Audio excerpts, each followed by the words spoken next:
All right. Welcome, everybody, to Standing for Truth. My name is Donnie Badinsky. I am your host for today's exciting program. Now, on Standing for Truth, we defend the truth of biblical creation. We also host some awesome guests here on the program as we seek to defend creation and refute evolution. That is exactly what we are going to be doing here today with Dr. Grady McMurtry. And as always, I am thrilled to have Dr. Grady with me. He is an encyclopedia worth of information. I feel like we're just getting started, Dr. Grady. As I mentioned in the pre-show, you've been here many, many times. We've done numerous of our 2-hour Q&A sessions, and I feel like I could ask you questions until the second coming, as long as the second coming is sometime today, brother. And so you are also a fan favorite. And I know our audience is very enthusiastic today about getting their questions answered. Now, before we get into our defense of biblical creation and our debunking of evolution and an old earth, I do want to give my guest here, Dr. Grady S. McMurtry, a formal introduction. Dr. Grady S. McMurtry is an American Christian apologist who focuses on the areas of biblical scientific creationism and creation science. Dr. McMurtry earned his BS from the University of Tennessee, Knoxville, an MS from the State University of New York, Syracuse, with honors, from my understanding as well, and a DD from the School of Theology, Columbus, Georgia. He was previously a regent and adjunct professor of the School of Theology, Columbus, Georgia, life member of the Creation Research Society, and a lifetime member of the Mensa Society and Intertel. McMurtry was an evolutionist for 20 years, a theistic evolutionist for 1.5 years, and has been a biblical scientific creationist for over 49 years. He has made hundreds of appearances on radio and television, lectured in universities, colleges, and schools, and has spoken in churches worldwide. In addition, Dr. McMurtry is on the recommended speaker lists of national, educational, and ministerial organizations. Lastly, he is the author of many articles, magazine, and newspaper articles in the United States and abroad. So in other words, Dr. Grady, you're more than qualified to speak on the topics that we are going to be engaging today in our program. So Dr. Grady, thanks again, as always, for your time. I know how busy you are. And since the last time you've been here, how have you been, brother? Been good. And we can add books as well. You've done it all, Dr. Grady. Well, I'm still working on that. But I was going to say, it might be the Canadian accent. I'm not sure. But, it could but I was an adjunct, not a junk. Oh, okay. Us Canadians, I tell you, there's no helping us. I thought that was funny. But no, I mean, this last month I was 3 weeks down in Paraguay, Bolivia, and Brazil teaching on creation science. It was my 20th year in Brazil, second year in Bolivia, my first year in Paraguay. But I teach on continents all over the world. Of 5 so far, if I can just get one invitation to Antarctica. If anybody can figure that one out, I'd be happy to go. But then officially you would have gone everywhere on the planet. I've covered a lot of it. Close to. And so Brazil, how's the reception over there with creation science and Christian apologetics? Well, it's good, certainly. But that's in the Protestant churches, which are on the rise. Mm-hmm. Brazil is a country that's coming out of a lot of animism, voodoo, of course, Catholicism, Roman Catholicism, has been there for basically 500 years. And of course, they had slavery into the 1800s, until the late 1800s. So there's a real mixed bag there, but Protestant Christianity is definitely on the rise. The unfortunate news, of course, is that so is communism. Bolivia is a communist country. Paraguay isn't there yet, fortunately. Well, they're blessed to have you there over the course of the last little while to evangelize and to minister, Dr. Grady. So again, I appreciate your time, and we've got a lot to get through today, and I'm excited because, as I said earlier, you're well-rounded on these topics. You can answer questions just about on every single topic. So as I begin to set the foundation for today's show, Christian Apologist Debunks Evolution, Why Biblical Creation is True is what I've titled it. And our audience, this is going to give you the opportunity to send in your questions, your objections, or challenges. If you're a critic, we do these live for you. So feel free to start sending those in. And in the meantime, Dr. Grady, what I'd like to do is begin this discussion by setting the foundation for many of the questions that we will be engaging throughout this program. And so, Dr. Grady, what is the Bible? The Bible being our final authority, what does the Bible have to say about this issue of origins? Is evolution and an old earth consistent with the Bible? Can these ideas be fit into the scriptures? Or is the Bible very clear about ancestry and the age of the earth? Well, first of all, I would point out that we do defend creation from a biblical standpoint, obviously. Then, as you say, that is our first authority. But we also defend it scientifically, too.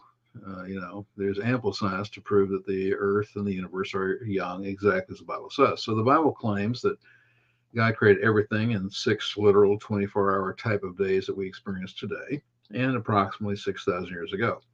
The genealogy on that, of course, is the genealogy of Mary. When we go to Luke, Luke starts with Mary's father, goes back through King David, goes all the way back to Adam, the son of God.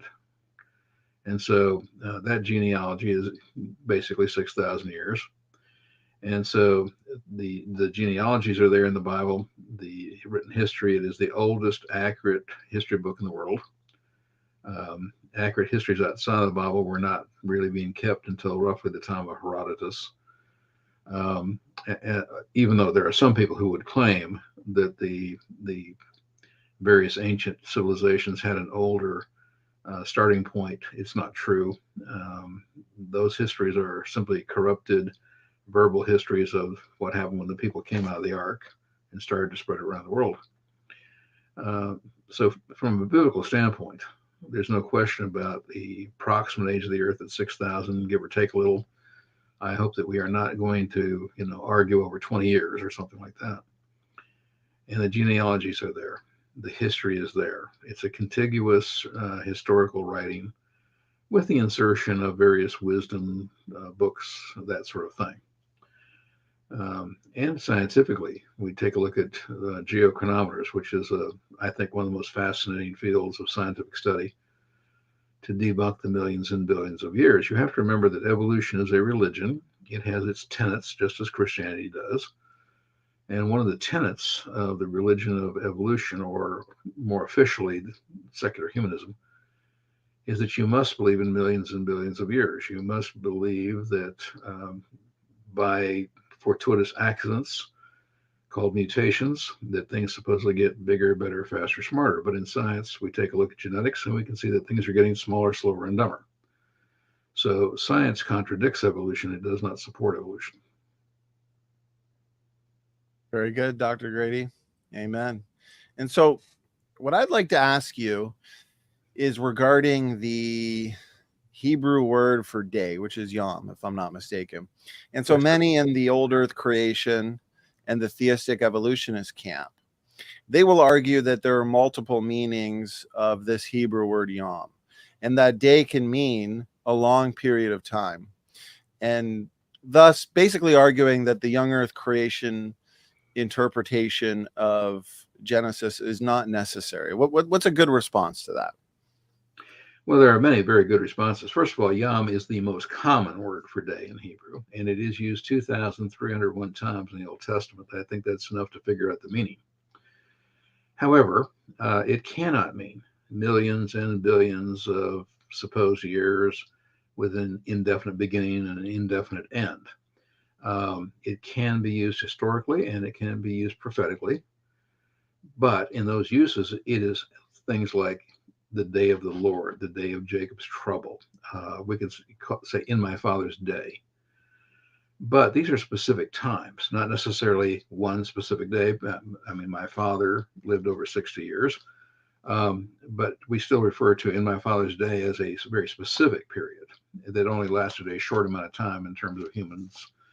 And so it can be used that way. Now, in my first book on creation, to me, this was such an important question. You know, what did day mean in Genesis chapter 1?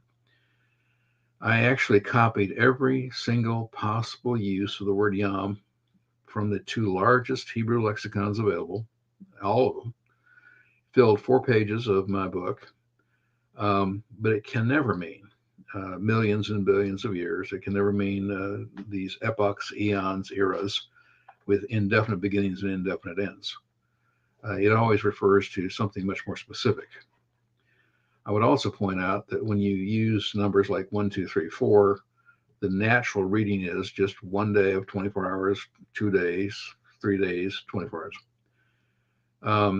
We have biblical references, such as Jesus says that Adam and Eve were there at the beginning.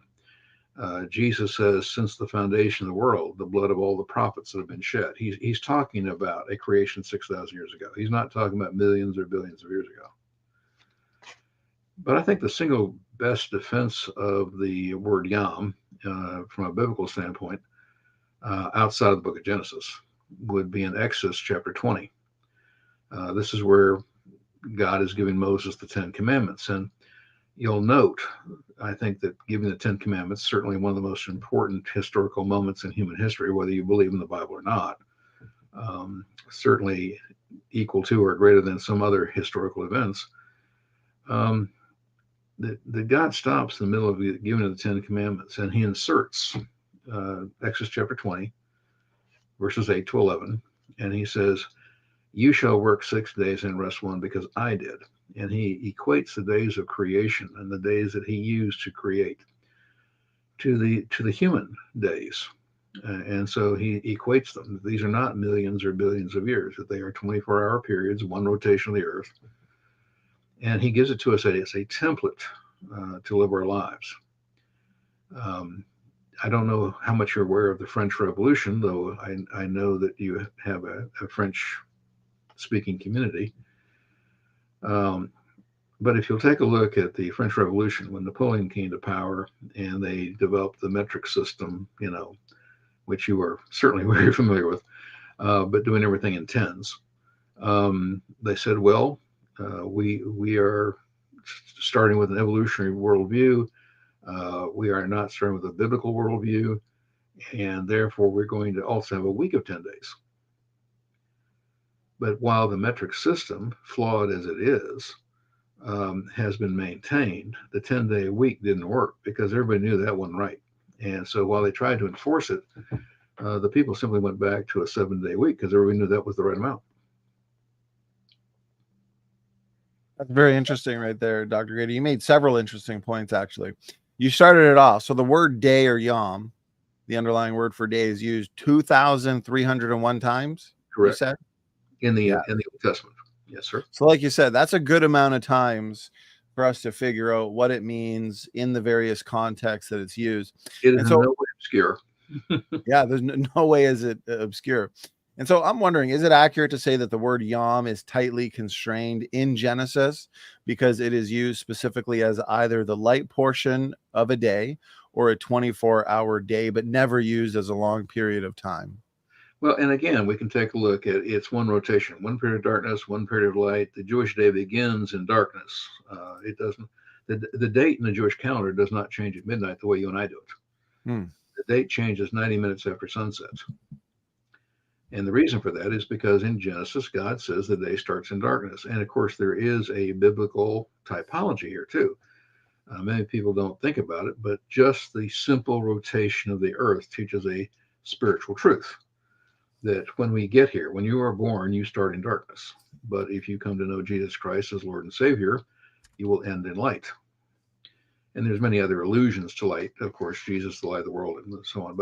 But God says and defines each day as one rotation, one period of darkness, one period of light, one rotation. I'm not covering all of the arguments, but they're more than enough to define it as a standard day of roughly 24 hours.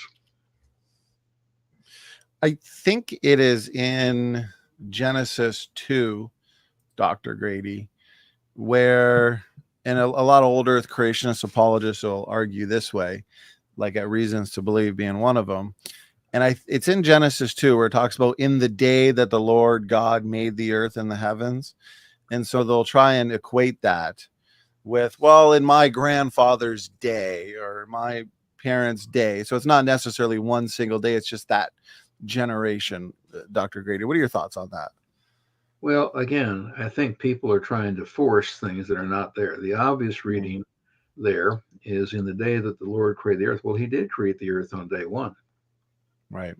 And so that's factually true. And secondly, they're trying to make the same kind of thing that we do in all languages. All languages have their idioms and their idiomatic expressions and so forth, and this is no different. It's simply talking about the creation week, but he did create the earth on day one. I mean, that is an accurate statement. And there are other places in the Bible where we can prove again that this is a specific time. Now, again, it can be used in various ways. After all, if I filled four pages of my book with the different nuances, but again, none of them are allowed to mean epochs, eras, eons, etc. That's a really good point you make. And so I kind of want to reiterate it. So basically you're saying Genesis 2:4 could be referring to the day, the first day that God created, because that's when God created the earth. It can be a simple factual statement. Yeah. You have to remember that there is no two creations. Many people want to separate Genesis 1, chapter 1 from chapter 2 and following and say that these are different creation accounts. There's people who want to have the day age theory, the gap theory, allegory theory, framework theory. I mean, there's just all kinds of people who have these arguments primarily because they do not want to believe the Bible. At least they do not want to believe that God is big enough to do all the things that he did on each of the 24-hour days. Now, I have come to the point, having studied this now for, 50 years, have come to the point that why did he take so long? But it was, again, to give us a template for the way we're to live our lives. And so God did have a purpose. Now, if you think about the number 10 in the Bible, the number 10 is perfect spiritual completion. And if God had wanted a week of 10 days, he could have defined it that way, but he didn't. And I would also point out, again, the word Yom, and let's use it, for instance, the sixth feast of the Old Testament, the sixth major feast is Yom Kippur, the Day of Atonement. And so here you have another use where it's quite specific, and yet Yom Kippur occurs every year. So there have been, since the time of Moses and the implementation of the Mosaic laws, we've had these 7 major feasts, and there are various minor feasts that occur every single year. So I think, again, this is an argument proving that the people who want to try to not believe the creation account. Now, I think it's kind of silly now, but I was an evolutionist. I taught evolution. I believed it. And it took me 16 months to figure out whether God had used evolution to create or whether he had simply created it exactly as he narrates, because Genesis, chapter 1, chapter 2, are written in continuous Hebrew narrative, but they're also written in such a way as you have the skeleton of the creation week in Genesis 1:1 to the middle of 2:4, and then in the middle of 2:4, we start getting details of what occurred during the creation week. So it's not 2 creation accounts, it's 1 creation account, but God gives us the skeleton, and then he puts the meat on the bones. And so people, again, are misconstruing what is written in Hebrew because they're looking at perhaps just nothing more than an English translation. Well, if you lose something in a translation, you can mess up a lot of things. And when you do a translation, there are words often left out.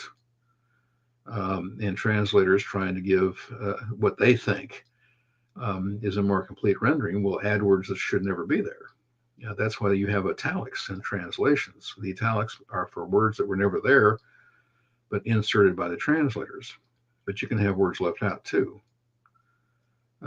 Primary one that I would illustrate is Genesis 2:7. God did not speak the body of Adam into existence. He made him from previously existing materials. He actually selected each and every atom out of the dust of the ground, and he constructed, made, formed is the correct version, the body of Adam, but it wasn't alive. And then he blows the breath of life, the soul, what is the Hebrew word nefesh, into the body, and it becomes alive. And most English translations, and he became a living being. But it leaves out a word. It leaves out human, because Adam was a human being, and this is when God places the spirit inside the body of Adam. And so he is a triune being. With God made the body, God made it alive with the soul, and then he placed a spirit inside the body. And Adam was a triune being, the same reason we are triune beings, and we reflect the triune nature of our God. Again, a lot of excellent points in that response, Dr. Grady. And so I like your illustration there about Genesis 1, Genesis 2, because we see the skeptics as well.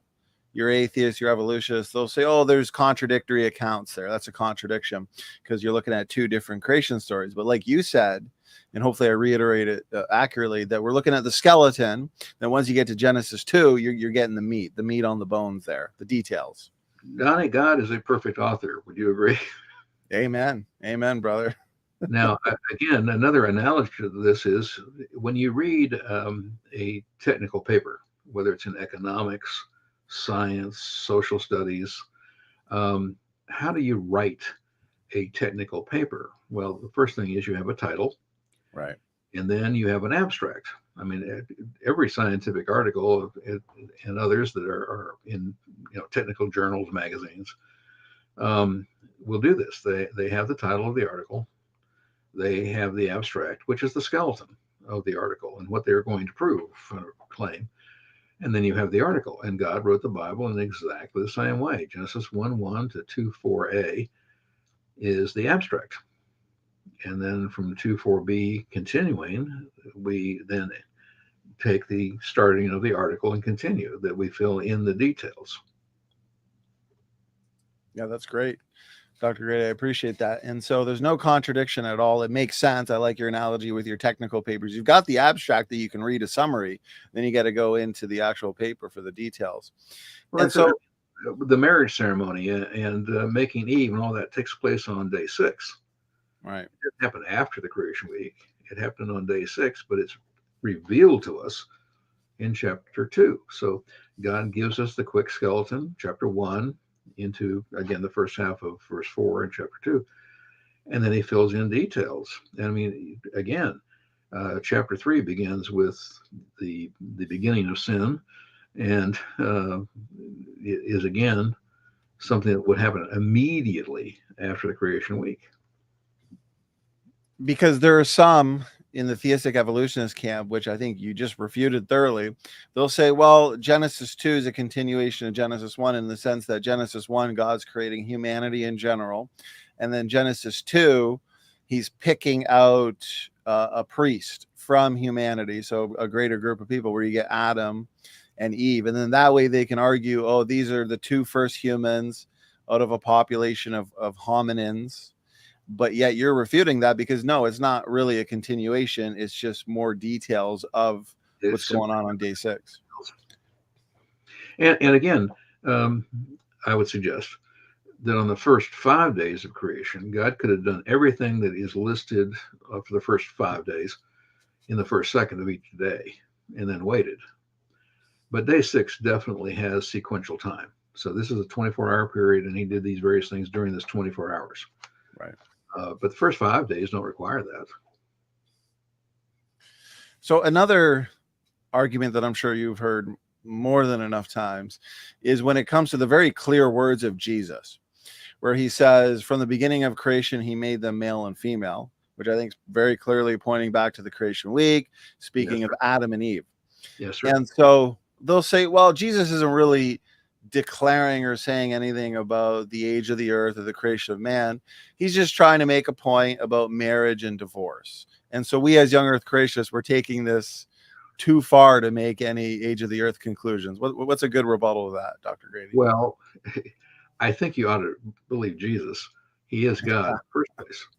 But think about Romans 5:12, when Paul talks about the origination of sin and death of a nephesh organism. But let's go to Romans chapter 1, because Paul, again, writing, says, from the creation, God has always had a witness. Well, that witness has to be human. If we go to Isaiah chapter 45, we get a very similar thing, that God formed the earth to be inhabited. That's by people. He's not talking about plants and animals. Habitation can only be done by people. And so whether it's in the Old Testament or the New Testament, the prophets and the apostles clearly understood and clearly taught that the earth was young, and they have rendered to us what is easily understandable. You really have to invent arguments that are spurious to try to get to an old earth view. Right. You really can't put in an already debunked theory. You call it a religion, evolution. What's the point of trying to force fit that into a perfectly good book that's never been disproven? Well, and when you do that, you negate the cross. Yeah, that's Now, right. again, I have stipulated this, I think, on every program we've had. I stipulated what you believe about the age of the earth is not the salvation issue. And I think you would agree. It is critical to the gospel, but it is not the salvation issue. And I want to make that very plain. So if you believe in an old earth, old universe, you could still go to heaven. That does not negate salvation. But when you do believe in that, you are still negating the power of the cross, whether you realize it or not. And I would like to give everybody the benefit of the doubt that you just don't understand the theological issues here. Because if the death of a nephesh organism occurred before Adam's sin, then that means that nephesh organisms, which means animals, maybe people, were living and dying before Adam's sin.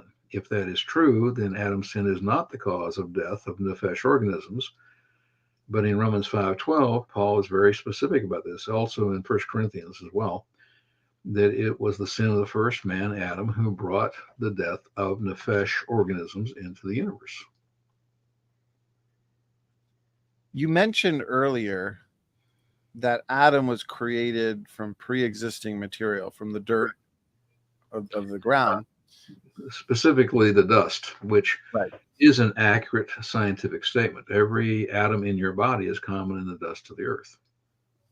That's right. That's an excellent point.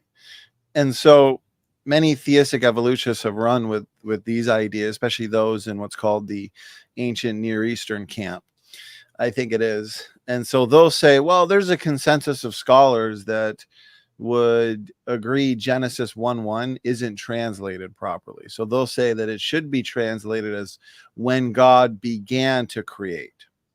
And so then the follow-up argument is, well, this makes it dependent upon the earth being formless and void. And so it's not actually talking about the absolute beginning or creation ex nihilo. It's basically God now taking disorder and making order from that pre-existing material. Doctor, are you familiar with that argument, Dr. Grady? And what's a good way to respond? Well, yeah, I'm familiar with the argument. Of course, this is a total misconstruct. It is a false translation, And I want to also stipulate that I'm not that concerned about a word-for-word translation. What I am concerned about is an interpretation by concept. Right. And so there's no perfect translation. You always lose something in the translation. I deal with this in all of my foreign work. Every country I go to that English is not the first language. But even one translation into English. But when I'm teaching, think about it. I'm speaking English and I'm in Paraguay, they speak Spanish, and we're talking about Greek or Hebrew in the Bible. That's a double translation. So, it can get pretty poor. And that's why I, again, stress I'm not so much concerned about a word for word translation, because you can get the wrong nuances.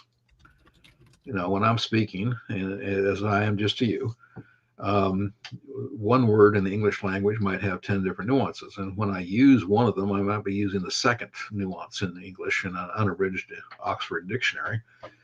But in the Spanish language, a good not translator, but a good interpreter, would realize the context of what I'm using that at, the nuance I'm trying to stress, and they would say, oh, well, that's not the first nuance direct translation, it's the sixth nuance.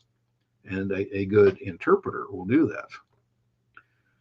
But of course, while the Bible should always be thought of as inerrant, you just don't read it literally, because which language are you going to read it literally in? And because there's the bias of the translators, because in the ancient languages there are no punctuation marks. When people attempt to translate from the original documents, they may actually punctuate it incorrectly. I can show you several very good examples. In Genesis chapter 1, verse 1 and 2 are the very first example of mispunctuation. But there's a great spot, for instance, say in John chapter 9. So punctuation can change the meaning. It can be done improperly, even if the word selection might be correct. And again, italicized words should be removed from the text because they were never there. They were added by the translators. And so you must divide the word accurately, okay? And the way to do that is by interpretation, not translation. But then there are the people who want to interpret it incorrectly. And for instance, they'll add a word. Oh, when God began to create. No, that's not what it says. First of all, the first word of the Hebrew Bible, Bereshit, actually means at the beginning, which is quite specific. In the beginning is nebulous. But the Bible actually starts with the Hebrew terminology of at the beginning. This is when God created time. The first verse of the Bible, the first line of the Bible. God creates time, God creates space, and God creates mass. This is exactly what a perfect scientist would do. It's called the time-space-mass continuum in the scientific realm. And so isn't it interesting that he actually uses the time-space-mass continuum as his opening statement? Wow. And he uses the verb that can only be used of God. It cannot be used of people with the root bara, which means to create where there was nothing previously existing. And when God speaks, time, space, mass come into existence because he is completely 100% sovereign, and he can literally speak these things into existence. That verb with the root bara cannot be used with people. The other two verbs that are used in the beginning of Genesis, which can be used with people, asa, meaning to assemble, and yatsar, to form, referring to simply the assembly of a car is from previous existing parts. Form is like a potter with clay. And actually, that's the term that's used in the making of the body of Adam. That you could, I'm not saying this is the correct translation, but you could render it that God collected the clay from the ground and like a potter formed the body of Adam. That would not be a misinterpretation.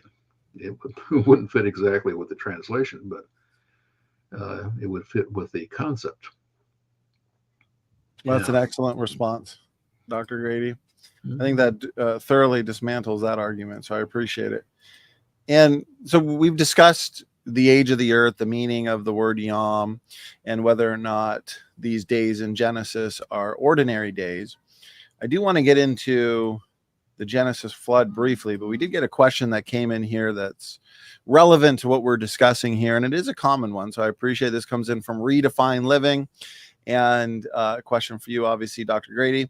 And so he's saying some critics say that there was no earth and sun on the first couple of days, so therefore a day is mysterious.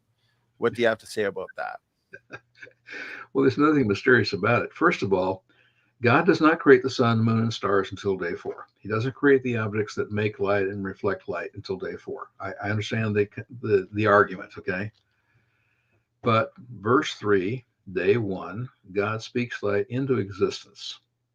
The earth was actually created in darkness. There was no light. God didn't need light to see. And so when he creates light, verse 3, the earth is already rotating. That's in verse 2.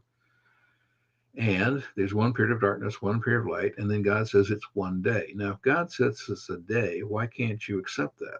Secondly, on day 4, that light that God speaks into existence, because he is the light giver. Light surrounds the throne of God. It dispels darkness. There's all kinds of biblical typologies, but he defines each day as a day, one rotation of the earth. On the first 3 days, no different than the second 3 days. And if God calls it a day, it's a day. And he does say one period of darkness, one period of light, each rotation. And then he replaces the light that he has simply spoken into existence, being the light giver. On day 4, he will replace it with the light from the sun, and it will continue to simply have light being coming towards the earth. But he places the sun in the place where the light was coming from, and boom, we've got it. I do not see what the difficulty is there. And again, in Exodus chapter 20, verses 8 to 11, he equates the first 3 days and the second 3 days of creation to the days that we have today. They are no different. And you made an excellent point earlier about, so God, if he wanted to, he could create instantaneously. He can do anything, but he created in 7 days for a reason, because he's giving us the point that it's applicable to us. Work 6 days, rest on one, not work, 6,000 or work thousands of days, rest on one. And so that makes a lot of sense. And then, like you said here, I don't see the big issue that apparently this is a big issue that constantly arises, Dr. Grady. So I appreciate it. Here's another one from Tanya. So Tanya is wondering, how is Yom used for 3 days at the crucifixion? Well, that's because, unfortunately, most Christians were influenced by the Catholic and the Orthodox Church. And the teaching there was that Jesus died on a Friday and rose on a Sunday. Nobody argues with the Sunday resurrection, or the 8th day, meaning the 8th day since he was selected as the lamb on the previous Sunday, which was the 10th day of Nisan that year. But the problem is that this misinterpretation, you have to look at the history. I mean, you really have to understand. Remember that after Constantine and the establishment of Christianity in the Roman world, that they blamed the Jews for the crucifixion. Now, the Jews are not to blame for the crucifixion. First of all, the Romans actually did do it, but this is all part of God's plan. This was, you can't blame any one human for this.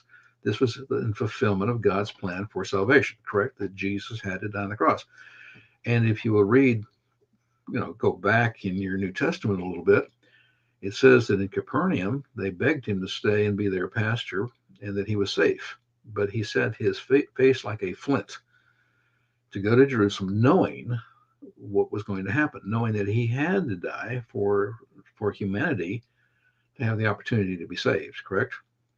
I mean, so it's wrong to blame the Jews. And in my opinion, it's kind of wrong to blame the Romans, only in the sense that they are simply actors fulfilling the script that God wanted.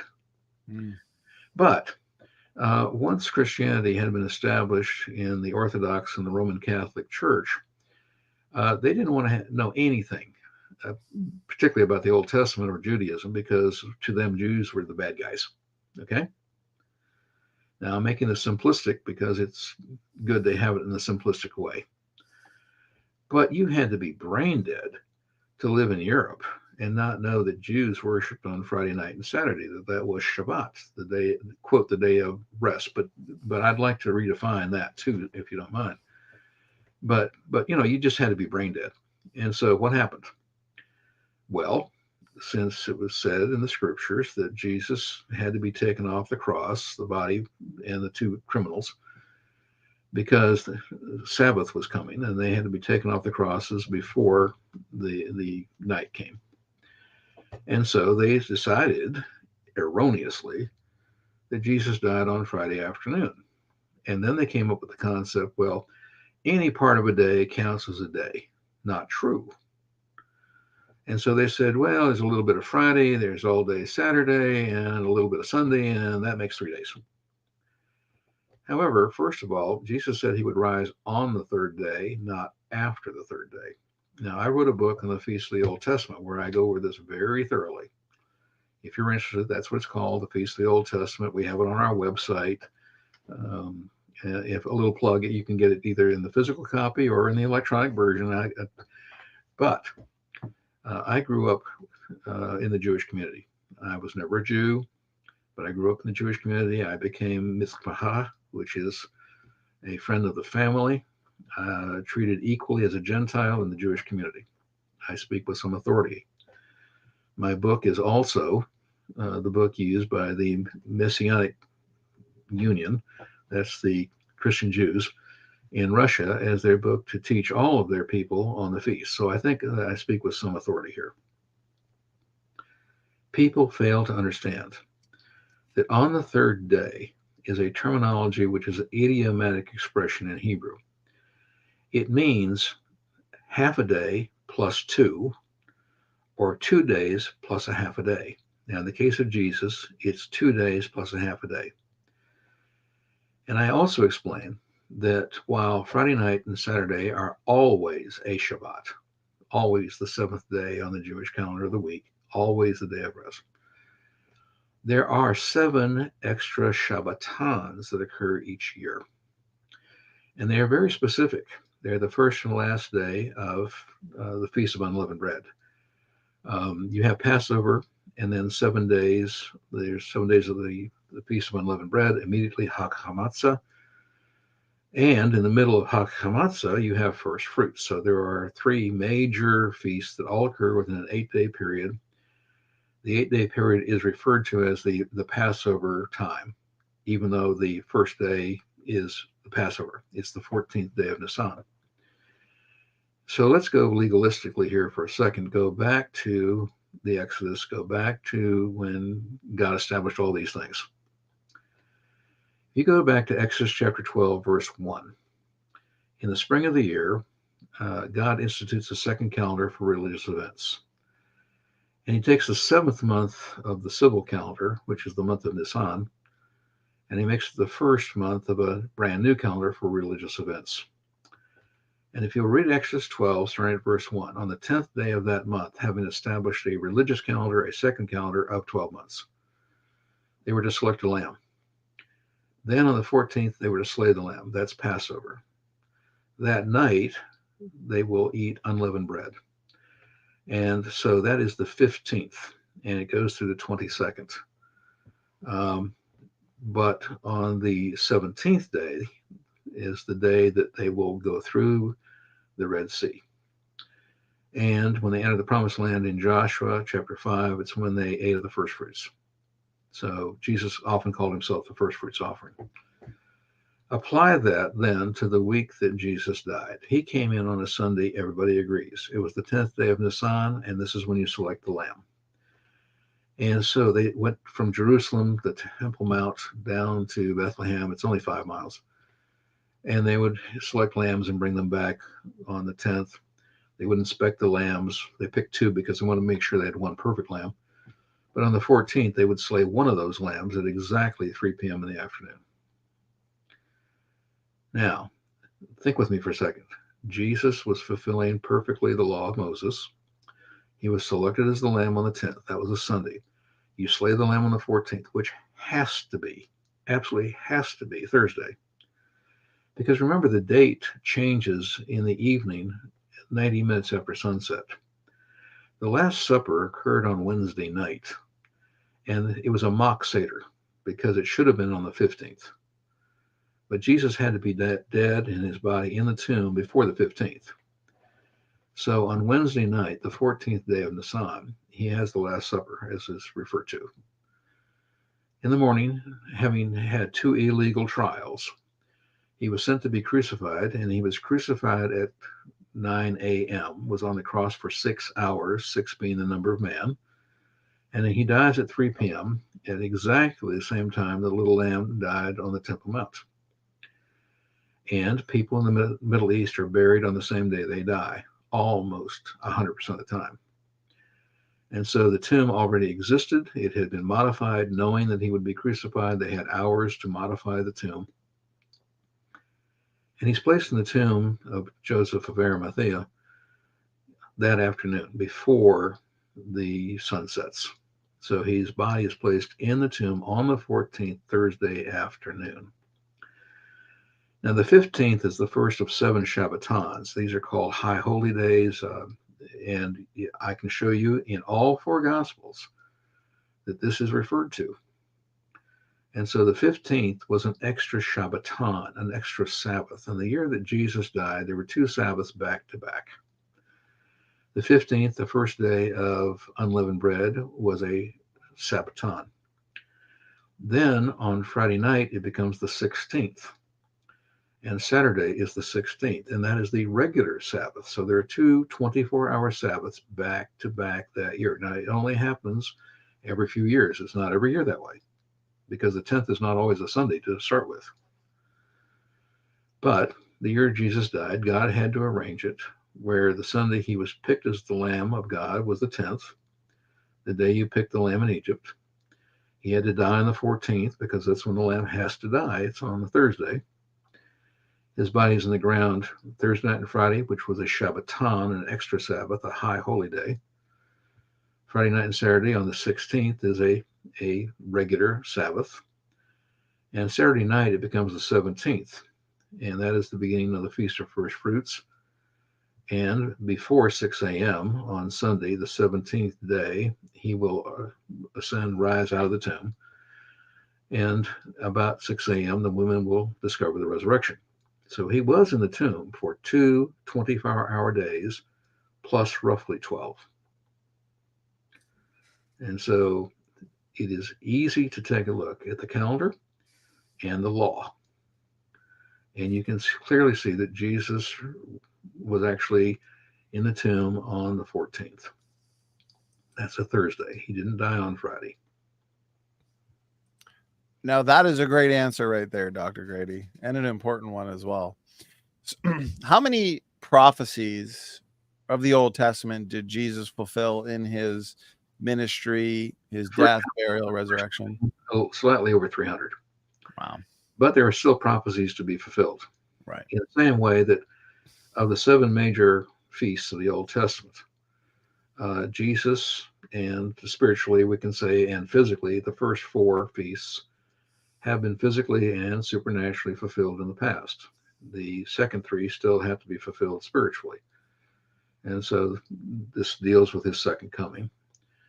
And there's a clear distinction, for instance, in Luke chapter 4, when Jesus read from the scroll of Isaiah, the chapter 61 verses, he again read only that part of Isaiah 61 that dealt with his first coming.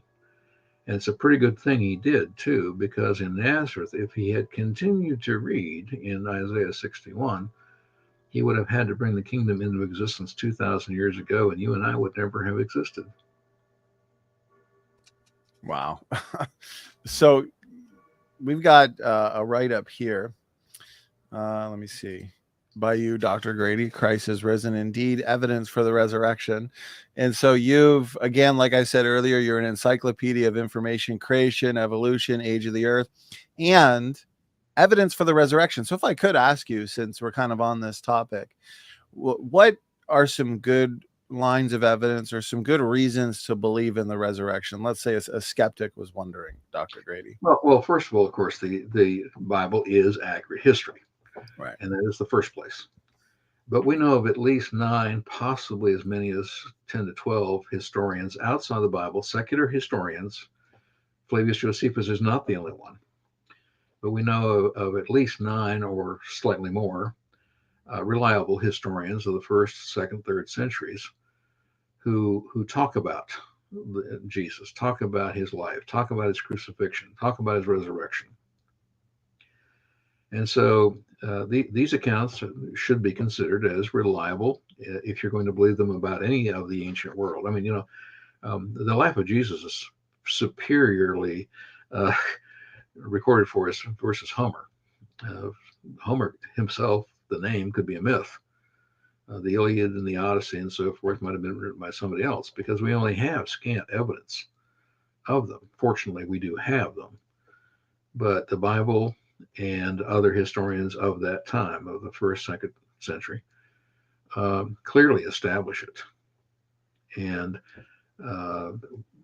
I think, and I speak from a personal standpoint, when I became a Christian, the piece of evidence out of everything, and I had read the outside histories, I'd read the Bible for the first time, and so on. But the single most outstanding piece of evidence for me was that over 500 people were willing to be crucified and would not recant that they had seen him after the resurrection. Now, that is clearly established in historical records. No one will intentionally die to support a lie. So that means that if over 500 people were willing to die and not recant that they had seen him after the resurrection, this is tremendous evidence that the resurrection actually did occur. That truly is tremendous evidence, Dr. Grady. And this is what I love about our shows together, our informal shows together. You never know what topics we're going to touch on, what trails we're going to go down, brother. And so that'll make a good clip for our channel. Now, I'm curious. A lot of skeptics or critics, they would respond by saying, okay, what about those in other religions like Islam? A lot of them will die for their faith. But we know that their faith is wrong in many ways. And so how is that any different than these witnesses going about and dying in many cases for their faith? Well, first of all, there's no recorded resurrection of Muhammad. Right. There's no account of a resurrection, again, dealing with Hinduism or any other religion in the world. Now, there were Greek philosophies that did include resurrection as a concept, but the body of Muhammad is still there, at least as far as we know. They got a black cube there. They say his body's there, but they make no claim to him being resurrected because he was the prophet of God according to their religion, but he was not a savior. Now, it is easy to show that can only be one true religion, in spite of the claims of any and all of them. And of course, every one of them will claim they're the right one. What we have to do is look at the claims. And it is easy to disprove Islam. It's easy to disprove Hinduism and so forth, because there's obviously false arguments. As a matter of fact, on my website, I have an article. Islam has been disproven theologically by thousands of authors. I'm not going to try to reinvent the wheel. So what I did was I wrote an article disproving it scientifically. And this comes to the answer to your question. There can only be one true religion. And if we have the account of that creation from that creator, whoever it might be, then he would know what he did and he would record it accurately, correct? I mean, this is just logical. And there would be no errors. And that's why I say you read the Bible as inerrant, not literally. But and you have to remember there are 14 different accepted Qurans, whereas there's only one Bible. Now, there are different translations of the Bible, yes, but we have only one Bible. We have the established Old Testament Hebrew and Aramaic. We have established the books of the New Testament by canon law. And so there's no question about that. The only differences would be in interpretations or paraphrases or whatever. But in Islam, there are 14 accepted Qurans, 7 accepted with an A and a B version both, and done by their best scholars, according to them. But I went through the Qurans and showed there are errors in medicine and there are errors of science. Well, obviously, if they were written by the one true creator God, he would know what he would have done and he would have recorded it accurately. But when you find these massive numbers of errors, it simply proves that it's not a valid document. And you do the same thing with any of these other religions. There's only one true religion, and there's roughly 1,000 verses of the Bible which deal with, maybe only claim to be creator, but there are many actual laws and scientific principles. Almost every area of science, as a matter of fact, is mentioned, for instance, in the book of Job. But every scientific statement, every mathematical statement in the Bible is correct. Excellent response, Dr. Grady. It looks like we've got your article. I think that you're referring to here. Is Islam a scientifically valid religion? The answer is no. And the answer is no. You've got a lot on your website in terms of articles, mini videos, and so on. So I recommend people check that out. We have 100 articles, and we have over 400 free videos. They're shorts. They're shorts. 1 minute, 5 minute, 10 minute. And then, of course, we have our bookstore with full-length videos, too. But I've told people, and I will say it again, if you have insomnia, go to our website, go to the video section, takes you to our YouTube channel, and just start playing them. And after 5 or 10, you're out. You get the best sleep of your life. Actually, we have one. The newest is always the first to be seen. Mm-hmm. And then they automatically play, and then they get older and older as you go down. But there's over 400 of them. But if you go back 2 or 3 of the most current, we've had over 700 views of that one, for instance, just recently. So if you go to creationworldview.org, we have, again, the free articles. Almost all of them are at the popular level. Now, we have a small section with just a few technical articles clearly labeled, but anybody with even a 5th, 6th grade education or up can read the other 100. That's great. I've got those links here, not only in the live chat for those watching, but also in the description box.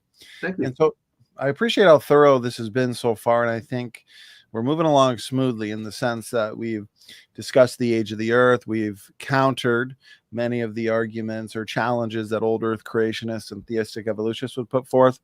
You've shown why Christianity is the one true religion. You've given evidence for the resurrection. And so one last question or topic before we get into some of these lines of evidence for evolution, some of the so-called best lines of evidence for why we're all related through common ancestry. I'd like to ask you about the flood, as the flood is an incredibly important event, of course, in our history and in the Bible. And so there are many, again, in the old earth and theistic evolutionist camps, Dr. Grady, and they would argue this. And so I'm wondering what a good response to this argument would be. And so they say the flood was universal to humanity and the animals associated with them, but it was not global. It was not a global flood.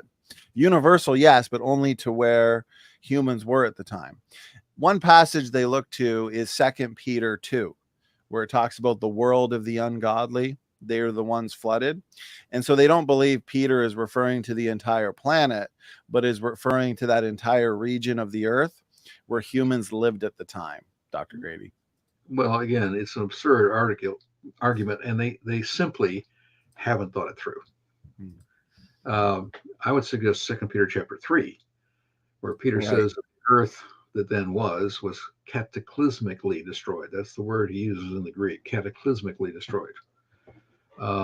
But the idea that the flood was only where humanity was is again totally erroneous. Go to day 3 of the week of creation, Genesis chapter 1. God caused the dry land to rise up out of the water, and he separated the dry land from the water. And the concept of Pangea, often used by evolutionists talking about a supercontinent 200 million supposed years ago that broke apart and moved the continents where they are today, does not belong to the evolutionists. The concept of Pangea belongs to us. Because at the end of day 3, if you had looked at the Earth from a satellite, 40% of the Earth's surface was dry land, almost 100% of it in one place. Now, we do know, because there's the physical evidence to prove it, that there were some islands. Today they're called guyos, but these are underwater, flat top mountains with beaches around the edges and sandy beaches but around the edges, coral reefs, the kind of coral that only grows within 300 feet of the surface of the ocean because they do require sunlight. But today are roughly 5,000 feet below sea level, 1 mile. And this is, of course, part of what we do in our narration of what really happened at the time of the flood. Then a mile of water came up from below. There are many evidences for that. Dual continental shelves in the Indian Ocean from India to Australia, dual continental shelves from the Gulf of Alaska to Kamchatka, from Kamchatka past Japan all the way to Vietnam, showing the ocean floor dropped a mile at the time of the flood. And these were islands at the time of creation. And when a mile of water came out from below, then they sank down 1 mile, and that's why there's a mile of water on top. But there were some islands. That's obvious. We have the physical evidence. But I want to stress, at the end of day 3, 40% of the Earth's surface would have been dry land. Today, it's 30% dry land, and the continents have separated because at the time of the flood, that's when they broke apart. Pangea broke apart. That's only 4,350 or so years ago. And that the continents moved rapidly because they were floating on a layer of water 1 mile deep initially. And so, first of all, humans occupied all of Pangea. So the flood was not merely universal with humanity, it was total over the earth. I would stress that when we take a look at Genesis chapter 7, 8, 9, God says, I'm going to wipe out all life that has nefesh. That's not just humans, but it is all humans, except the 8 on the ark. But it would also include the animals that have nefesh, which is cats, dogs, and dinosaurs. And chapter 9, he says, I did wipe out all the flesh that has nefesh, except for the animals and the 8 people that were in the ark. Now, this is the animals that live on dry land, not the fish. The millions, billions of them died during the flood. It does not apply to the things that live in the ocean. But in Genesis chapters 7 and 8, the water rose to at least 21.5 feet above the highest piece of land before the flood occurred. We go to Psalm 104, verses 5 through 9. That's the chronology of the flood. Verse 5, God sends a worldwide flood. Verse 6, the water was above the mountains. Not up to the top, but above. Verse 7, the waters go away. Verse 8, only after the waters go away do the mountains that we know today rise up and the valleys sink down. In verse 9, God promises he'll never again flood the earth with water. Again, 2 Peter chapter 3, the earth was cataclysmically covered. So this is not a local flood. This is not merely a flood where people live, because before the flood, in what was Pangea, people lived in all of the areas. So it's a totally false argument, and they're simply not thinking through what the scripture actually says. That's right. That's an excellent answer. The Bible is very clear. It says all the high hills under the whole heaven were covered. I mean, it can't get any more clear than that. Chapter 9, I will, and I did. Now, either he did or he didn't, but he says he did. Well, I think you nailed it. I think you had the perfect rebuttal there at the beginning, where these old earth creationists, they'll argue from 2 Peter 2, I think it is, where they say the world of the ungodly. But wait a minute, if you keep reading, and you pointed it out, go to 2 Peter 3, the very next chapter, where Peter brings up the flood again. Yep. And there he's contrasting the pre-flood world, which was destroyed by water. And then he even compares it to the world in the future being judged by fire. Is that judgment by fire going to be local, Dr. Grady? Hardly. But again, the stipulation of Psalm 104, verses 5 through 9, verse 9, I'll never flood the earth again. 2 Peter, there's not going to be another flood of the earth, but there will be a judgment by fire of the whole earth. Right. And forgive me, but a loose concept, again, I'd like to deal with the conceptual constructs. Fire is used for sanitation, and there's going to be a fire in judgment coming, in which God is going to sterilize the universe from the effects of human sin. But there's not going to be another worldwide flood. It's kind of confusing to me how they can just say, well, all of humanity is just situated in this small region, so only that region's flooded. But yet after the flood, we know that the world is repopulated by Shem, Ham, and Japheth and their 3 wives. And so they'd have to argue that there were nobody outside of that region anywhere in the planet for us to all come from those 3 couples. Well, and why build an ark if it's a local flood? I mean, okay, we've had thousands of local floods. Millions of animals have died in them. They didn't cover the whole earth. But God says that there's this one flood that did. And what is so hard to accept from that? You know, this is straining in a gnat and swallowing in a camel. That's right. That's right, Dr. Grady. Okay, my next question to you then, and again, I appreciate you being so thorough. That's a great response to their arguments from the local flood theory. And so I think that was adequately dismantled. What are some of your favorite or just the best scientific lines of evidence for young Earth creation in general, Dr. Grady? Well, I would say there's at least 15 different categories of evidence. Now, of course, the geochronometers are the ones that I love the most personally, which are simply scientific arguments for a young Earth, young solar system, young galaxy, young universe. And it doesn't matter where you start. Okay, heat content of the Earth, heat content of the moon's recession rate from the Earth, rotation of the sun, too much dust in the solar system, the Poynting Robertson effect.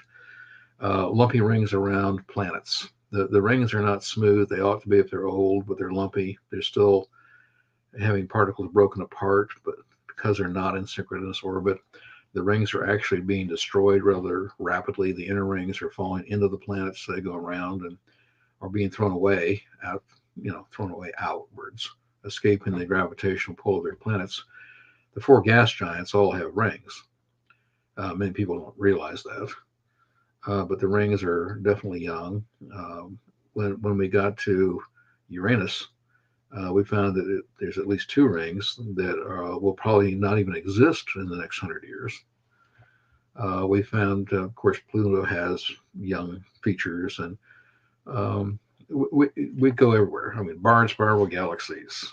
So to me, the geochronometers are just the single best one. But there are also many others. One of them would be demographics. Again, I would beg everybody to just do the math, or as they say in England, let's do the maths. I've been there many times. I love it, imitating them. I love the people there.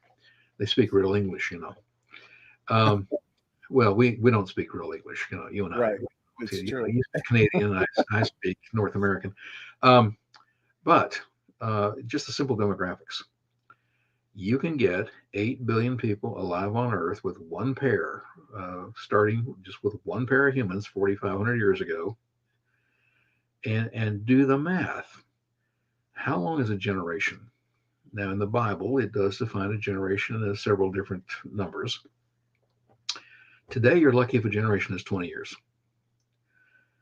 I suspect you may at least know a grandmother who became a grandmother before her 40th birthday. Maybe your own, I don't know. But you know, when we think about time and generations, the Bible talks about 30, 35, 40, etc. According to evolutionary anthropologists, humans have been recognizable as humans for at least 500,000 years or 1 million, depending upon who you talk to. Now, how many generations would occur? And let's be generous. Let's say every 40 years you get a generation, because if you use every 20, it just, you know, gets almost absurd. But let's say generation's 40. How many generations would there be in 1 million years? A lot. Oh, come on, Donnie. You can do the math on this one, can't you? Let me get out my calculator, brother. My Canadian calculator. The best kind. So. But you know, you're looking at, even being conservative, 50,000 generations. Right. And if you get more realistic, it makes it 100,000 generations. I mean, it's absolutely absurd. Where are the artifacts? where are the tools? Where are the skeletons? Tests have been done that indicate that without any form of preservation, and again, we've never had 100,000 years, we've never had 1,000,000 years to test this sort of thing out. But in terms of lab results of aging, a skeleton simply placed in the ground without any preservation, 6 feet down, and just leave it there.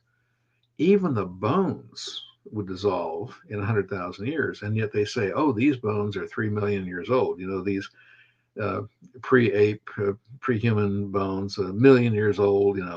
Lucy, 3.2 million years old, and the dinosaurs, 65 to 200 million years old, and so forth. But we have found soft tissue in materials that are supposedly all the way back to 500 million years. Absolutely impossible. But in 1,000,000 years, if we simply looked for just the artifacts, much less the bodies, you would have to have a machete just to walk from the house to the yard through the debris left by humans. And so often the proof in science is, number one, what's there, of course, but the greater proof in science is what's not there. And they cannot explain what's not there. We only find enough evidence for a few thousand years. That's right. That right there is an excellent answer, because you can pick your species, quote unquote, in the evolutionary model and then see that it simply doesn't fit. Like you were saying, I mean, you could take just Homo erectus. According to the evolutionary model, Homo erectus lived on the globe for 1,000,000+ years. And so there's a lot of generations. There's a lot of dead bodies, billions of dead bodies. Where are they all? Like you said, Dr. Grady. Why do we find so few? Right. Pompeii is a special case where a volcano preserved, hundreds and hundreds of people for us, and art and so forth, and tools. But that's a special case scenario of volcanic eruption. But if we just take a look at farmers, hunter-gatherers, etc., living for hundreds and hundreds of generations, we ought to find tools and bodies and buildings and so forth all over the place. I don't know whether you're aware of this, but they just found a Stonehenge-like structure underwater, 40 feet down in Lake Michigan. Wow. It looks very similar to Stonehenge in England, standing stone, circular, and so forth. Obviously, this is a result of the worldwide flood. This is obviously at the end of the one ice age that followed the flood, where people were building near water because, as you know, 80% of the Earth's population always lives within 100 or 200 miles of the ocean. And during the ice age, when the water went down to 300 feet in the oceans, they were building too close. I mean, the tsunami back in 2004 in Indonesia revealed buildings off the coast of India that they didn't even know about. The story of Atlantis, while I think the story is somewhat mythological, and that there is a miscopying of what was written by the original author, we have found structures off the west coast of Spain that are underwater. Now we just found this entire Stonehenge-like structure in the bottom of Lake Michigan.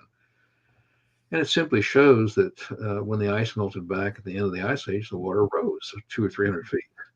That's right. And buried the structures that they had built during, give or take, 300 years of time, and that they simply had to move upland to get away from the water and rebuild new cities, new fishing villages, etc.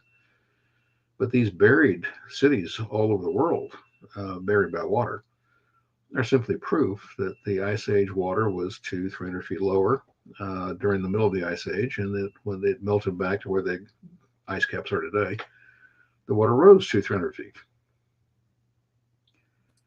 And so those are structures which speak of a young Earth and speak of what happened immediately after the ice age that ended. The flood is about 4,350 years ago, give or take a little, or about 2350 BC. And the ice age only lasted about 700 years. And it's due to the events that started the flood and followed. These are naturally occurring events that God put in place with his foreknowledge, but that actually did occur, and that again we can actually prove this by the land bridges from Southeast Asia to Australia, the land bridges from what some people call Siberia. It's not. It's the Russian Far East to Alaska, and that these land bridges were exposed during that one ice age when the water was lower, and people were building lower because they didn't know the water was going to come back up. And so here's just another piece of evidence for that. Right. So these interesting stories about these ancient, highly sophisticated cities and civilizations like Atlantis, do you believe that the best explanation lies within the young earth creation model? Because like you said, after the flood, you throw all this water into the ice caps, lowers the sea levels, then eventually those start to melt back, and then these cities that people built over the course of hundreds of years, they're now flooded, these local floods, and destroyed. And if you take a look, for instance, at the structures that have been found underwater on the west coast of Spain, there's a miscopying of the ancient writing as to where it was located. Because if you read the ancient writing, it would locate it out in the middle of the Atlantic, which is where Atlantis comes from. Right. But it's very obvious. We know what's on the bottom of the ocean out there, and there's obviously no Atlantis in the bottom of the Atlantic. And I mean, we know exactly what the features are on the bottom of the Atlantic. But it's that copying error. If you take 5,000 and you read it, but if you take off a zero, it's only 500, right? Right. Or 1/10 the distance. And in fact, the west coast of Spain would be just like that in the ancient writings. So there's a copying error. They added a zero that doesn't belong there. But we have all of these other buildings that we have found. There's human structure and so forth off the coast of Japan underwater. I think we need to be careful, of course. But there's been pavement found near the Bahamas that is now under shallow water. We find all of these things, and we know that recent geological movements have caused some land to rise up. For instance, I'm Scottish. I've been to Loch Ness. There's no monster there, forget it. But we also know that that area of Scotland rose about 400 feet of elevation in the last few centuries. And we know that Loch Ness, meaning lake in Gaelic, was at one time a fjord.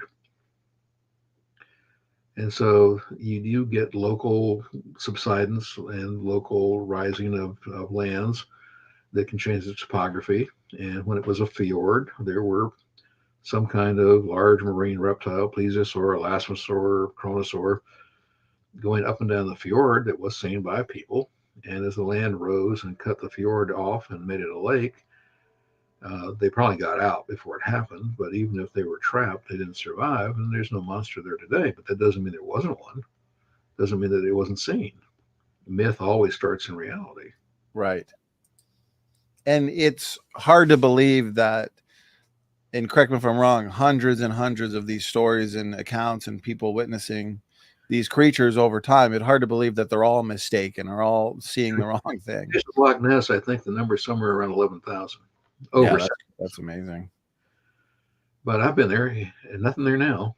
Right, right. Well, like you said, these myths, quote unquote, they start with reality, right? They start with some kind of truth. But you're up in Canada. And are you familiar with a similar monster to the Loch Ness monster called Champy? Yep. Lake Champlain. Lake Champlain. But Lake Champlain was at one time open to the Atlantic. It was basically I don't know whether we would exactly call it a fjord, but we do know that it connected to the St. Lawrence network. And so creatures could have come up the St. Lawrence and been there. How do you explain that in the middle of the United States, I'm talking about our Midwest area, we have found 300 Viking mooring stones, and they're roughly 200 to 300 feet above current water levels. Interesting. We know that there was a lake, a very large lake, not just the Great Lake, but a very large lake. And you're familiar with the Madras Fault? Mm-hmm. It wasn't my fault, though. No, me neither. But think about it for a second. The Mississippi crosses the New Madras Fault. Now, south of the New Madras Fault, the Mississippi meanders. And evolutionists will claim this is an old river. As a matter of fact, they claim the Mississippi is 2 million years old. Absolutely absurd, but they claim it. But did you notice that the Mississippi is actually pretty straight north of the New Madras Fault when it goes up in towards Wisconsin and so forth? I can't prove it, but I think it's a good speculation that there was a dam that held a really big lake that finally breached during an earthquake on the New Madras Fault, and that big lake drained very quickly. And this is why the Mississippi is straight north of there, but meanders south of there. And the Vikings, we have found mooring stones in the Midwest. And of course, they portaged their longboats. We have recovered letters that were sent by Viking leaders. And you know, of course, the Vikings in Iceland and Greenland, but also Newfoundland, right? I mean, Newfoundland. We know that there were Viking villages there, but they also went up the St. Lawrence. They went up the Great Lakes. They portaged their longboats and actually came down the Mississippi and some of the tributaries, because we have the writings, we have runestones, we have the mooring stones. Geological features change rapidly. They do not change slowly and gradually as evolutionists claim. And a good student of history would be able to put that together. Very interesting points there, just overall on this topic. And so I'm wondering your thoughts on, because some of these ancient cities that you've referred to that have essentially, a lot of these cities in the post-flood world that have been buried due to these local floods, like Atlantis or El Dorado, you hear these stories or these depictions, right? You see these movies where these people were highly sophisticated, highly intelligent. Never get your education from Hollywood, Don. I keep telling right, you that. Yeah, exactly. If Hollywood's portraying your idea or your doctrine, it's probably wrong. So yeah. Do you think there's any example? So do you think there's a little bit of truth in the sense that after the flood, you have Noah's family, they reproduce and they have all this knowledge that's accumulated. And so maybe they were a little more advanced at that time before they were flooded? Or I guess my question is, do you think there's any truth at all to what we see there? Absolutely, that humans have had knowledge because Adam and Eve were pre-programmed minds. They had perfect human minds, pre-programmed by God to start with. And they were doing things, including metallurgy, surveying, mathematics, construction of villages and cities. They were doing all this. They had copper, iron, steel before the flood. You know, you reach 8 generations to Tubal Cain and so forth, and they were smelting ores. They had a lot of knowledge. And of course, what does happen is knowledge actually gets lost over time and then rediscovered. Because after the flood, we have millions and millions of men and women working and acquiring knowledge and adding back up again. But they had knowledge that we still don't have. Think about it, building the pyramids, the obelisks that were built after the flood by the Egyptians, but the pyramids of Egypt would be also equal to the pyramids in China, India, of course, Egypt, but also in South America, because pyramids, squares, rounds, rectangles are common, known geographic and geometric symbols, and this is what they were building. They had incredible knowledge of astronomy. They were very good astronomers. But we are finding thousands of new cities in the jungles of South America using lasers. We haven't even begun to scratch the surface of what they were building in South America.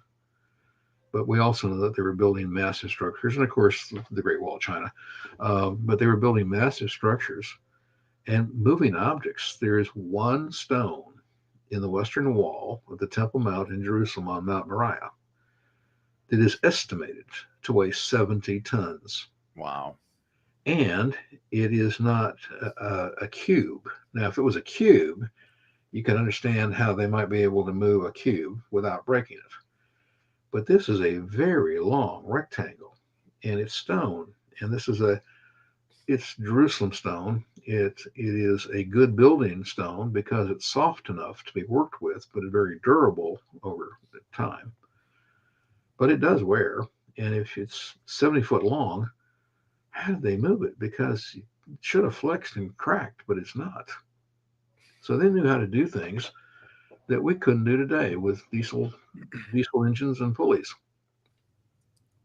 Well, according to evolution, with enough time and mutations and work, you can take fish to fishermen. So maybe with enough time and working out, Dr. Grady, we'll be able to lift 17 tons one day. Is that possible? 70 tons. 70 tons. Okay. Well, then in that case. So right there, more fascinating points, Dr. Grady. Obelisks that, again, made in Egypt and other places that you wonder how. Now, I think we have a pretty good idea on actually how they did set them upright. But set them upright without cracking is another question. Well, you hear, and this is why the Bible has all the answers, brother, because you hear these theories like ancient alien theories, which I was sucked into years and years ago before I became a Christian, because you hear Stonehenge and these pyramids and all of these sophisticated structures that some in the naturalist camp or those that are not Christian, they'll say, well, there's no way humans could have built these. And so aliens must have visited us and helped with these structures. I remember Donegan. Yeah. Yeah. Again, it's as bogus could possibly be. First of all, just from a biblical standpoint, Psalm 115 says this is the only place that there are people, the only thing made in the image of God. That's right. Jesus came here and died once for all, which is totally inclusive. But from a scientific standpoint, I think people forget. Scientifically, until we actually find it, it doesn't exist. You can make all the claims about aliens and everything else you want to, but the people who have quote unquote seen these things, what are they actually seeing? Well, they're seeing demonic activity. Right. If God's angels can take the form of humans, and they're always men, they're never any women, but always in the form of men, in order not to be monstrous, then satanic fallen angels can take the form of alien creatures in order to be mysterious or again, terrifying, or an object like a UFO, and do things because they're supernatural beings that would not be possible in the natural. People forget because they're, how shall we say this? They are influenced, indoctrinated by sci-fi movies such as Star Wars and Star Trek and all those, that you can fly, across the galaxies and from one part of the universe, the Delta Quadrant, to try to get back to the Alpha Quadrant. Right. But there are some very serious limitations. It takes 4.3 years to get to the closest star outside of our solar system at the speed of light. Fastest thing we can build currently, it would take 50,000 years to get there. But let's say we could go at warp 5, 6, whatever. And they say, well, that's the answer. We just get bigger, better engines and we fly at faster and faster speeds. But of course, the laws of relativity, both special and general, would give you some very serious problems with that. There is another problem that people forget.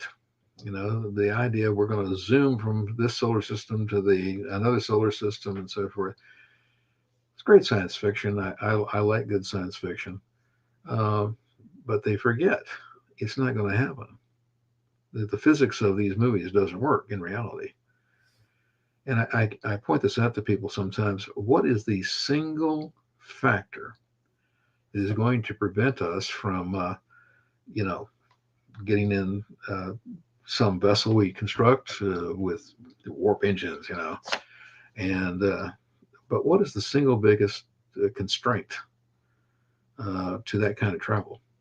Can you figure it out? The biggest constraint to that kind of travel that we see in Star Trek and Star Wars? Well, or even the concept. I mean, it doesn't necessarily have, now, mind you, the physics of those movies don't work. Right. But uh, what's the single biggest constraint in us even ever doing something of that nature? Just the advances that would be necessary to build those structures. I don't think they're possible. I mean, I'm not sure, Dr. Grady. What you give me the answer? Gravity. I'll throw that out there. No, gravity exists everywhere. It's just microgravity between galaxies, or solar systems, whatever. It isn't water. It isn't oxygen. Doesn't necessarily have to be fuel, because we can get fuel on the way. No, the single biggest constraint is called friction. Okay. We've got people in the chat saying mass and fuel. So people are enjoying this. They're giving their answers, but friction is the laws of again, special and general relativity. Mass becomes a problem because as you accelerate the speed of light, mass increases, length shortens, time comes to a stop, and all, and those would be good answers. But the one single thing that absolutely says we'll never do it is friction. People forget. They think that space is a vacuum. And yes, it comes very close, but space is not a true vacuum. There's gas molecules and dust particles. Now, they might be 3 feet apart, 6 feet apart. I don't care if they're a mile apart. The problem is friction, because if an object is flying through space, you're going to hit things. And I don't mean the sun. I'm simply talking about the fact that friction. Have you ever been to a space museum, such as the Smithsonian, or down here? We have several space museums here in the areas of the Cape, near where I live. I don't know if there's a space museum in Canada, but I suspect there's something. You had Canadian astronauts. But have you ever taken a look at any of these things that have been in space and then come back down and put in a museum? For instance, the Mercury capsule. We have a Mercury capsule, and they did not touch it up. They simply, as is, put it in the museum so everybody could see what it was like after it came back, right? Look at the windows. Now, this is thick, heavy glass, and you can see etched scratches on the glass because, 250 miles up, it's hitting stuff. Well, if you're going to travel light years, that much distance, that's a light year, roughly 5.8 trillion miles, and you're going to do it year after year for a while, the erosion would actually eat through the spaceship. Wow. Well, I guess that's why they call it science fiction, which, like you, I like a good science fiction story, a good science fiction movie, but a lot in the naturalist camp, they leave out they forget the fiction aspect of it. Is that right, Dr. Grady? And good science fiction is often predictive of the future, such as Jules Verne. His story of the Nautilus was very, very predictive. Now, his shot to the moon wasn't as predictive in method, but we did eventually go to the moon, but his story of the Nautilus was terrific in terms of the prophetic nature of the science fiction. But you cannot take a gun and shoot a body with this beam and have it disappear. That would, again, defy the laws of physics. You might kill somebody, but they aren't going to disappear. They're not going to literally become nothing. Maybe a pile of ash, but there's going to be stuff left over. So it sounds like contrary. I know you've spoken on this. Contrary to what those in the evolutionary community, evolutionist camp, say that, you know, biological organisms, humans in general, are getting better, bigger, stronger, faster, smarter. Seems to be the opposite of that. Now, we've accumulated knowledge, sure, but where'd that knowledge come from? Humans are the only creature that can acquire knowledge and accumulate it over generations. You know, lions don't do that. Elephants don't do that. Dogs can learn tricks while they're alive, but they don't pass it on to the next generation. And so humans are the only creature that can learn, acquire knowledge, pass it on, and add to it in generations. So today we know more than they may have known at, before the flood. But that's only because of millions and millions of man and woman hours accumulating knowledge, passing it on to others, and finding out that much of their knowledge was not true.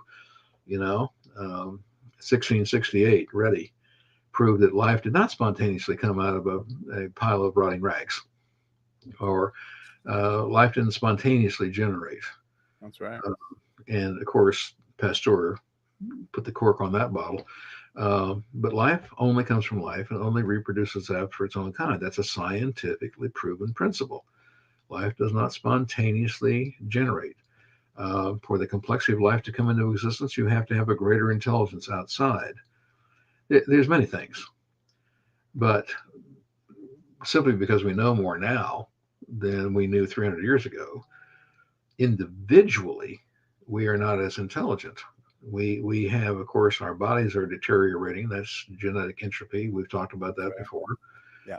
We're not getting bigger, better, faster, smarter. We're getting smaller, slower, and dumber. And that's simply the truth. That's the scientific reality of it. And if it kept going, the humanity would cease to exist, because we would eventually lose so much genetic information, generation to generation, that we would become sterile and extinct. So we are not getting bigger, better, faster, smarter. And we know that all life forms that we find today, if we can find it a similar thing in the fossil record, they're always bigger in the past than they are today. This is the thing that just amazes me.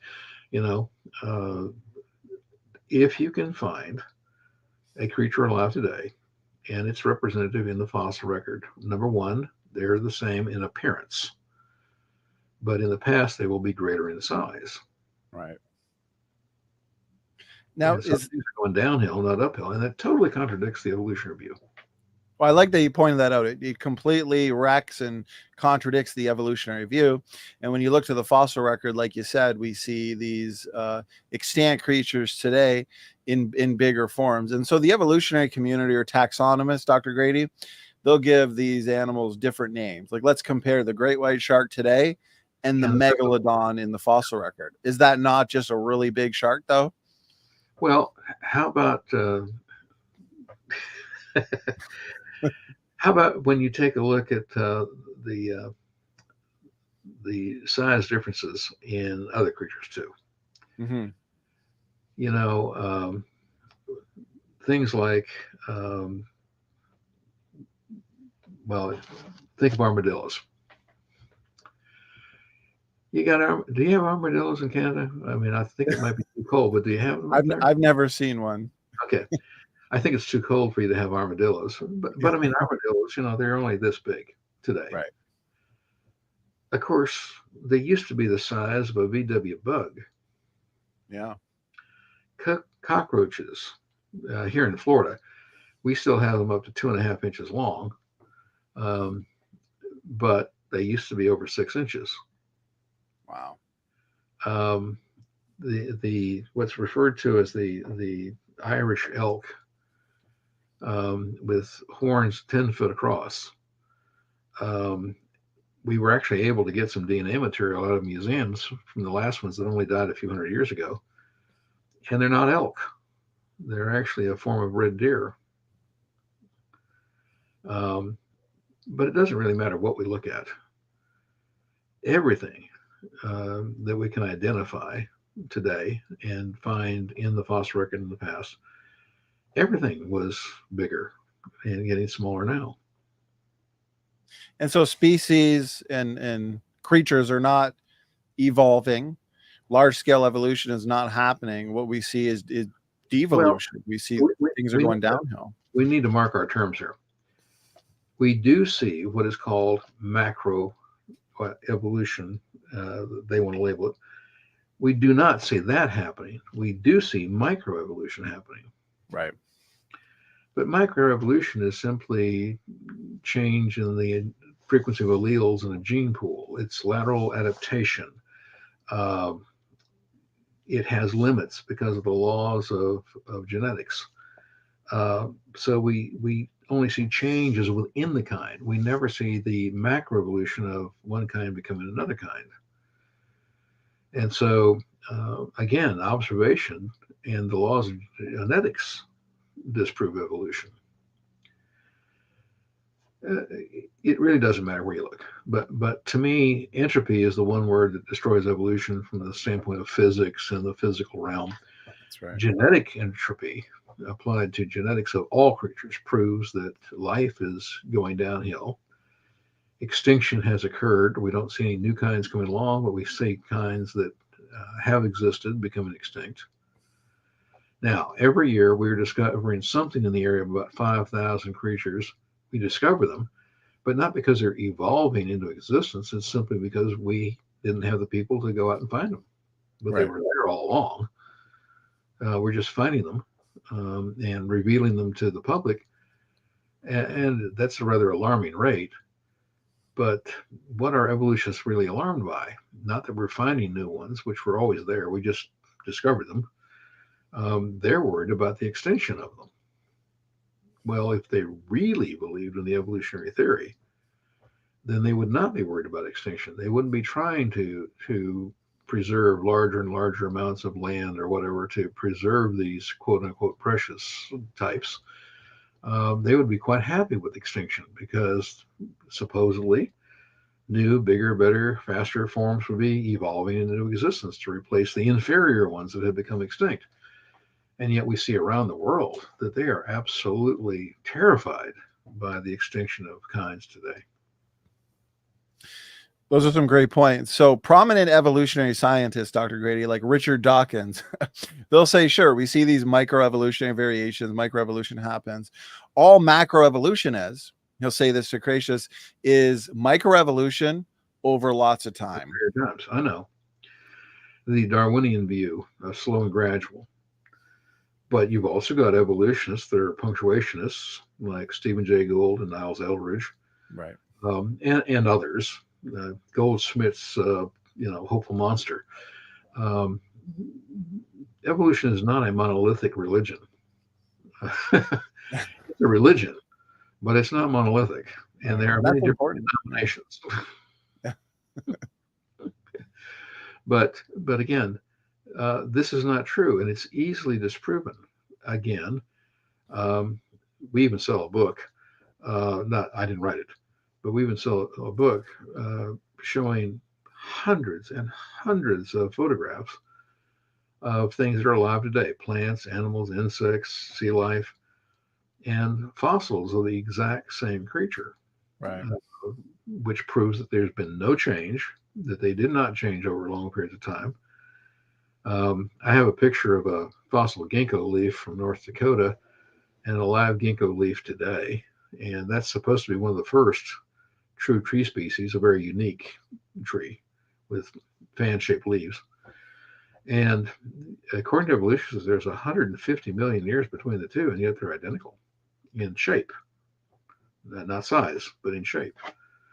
And the same thing is true. I don't care what it is. If you find it alive today and you find it in the fossil record, there's no change, which proves that things do not change over millions and billions of supposed years, that things are static.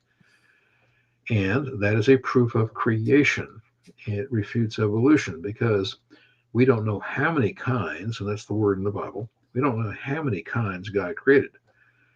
We do recognize roughly 3 million today, but there could be 10 million.